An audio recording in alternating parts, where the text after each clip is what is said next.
बिस्मिल्लाहिर्रहमानिर्रहीम, अस्सलामुअलैकुम। कैसे हैं जी आप सब? मैं उम्मीद करती हूँ आप सब खैरियत से होंगे। आज बनाते हैं जी बच्चों को पसंद आने वाले स्नैक्स और इतने हेल्दी है ना इसमें मैदा है ना सूजी है।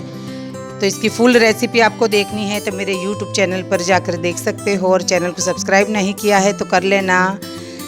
रेसिपी अच्छी लगती है तो लाइक और शेयर ज़रूर दीजिए। अल्लाह हाफिज़।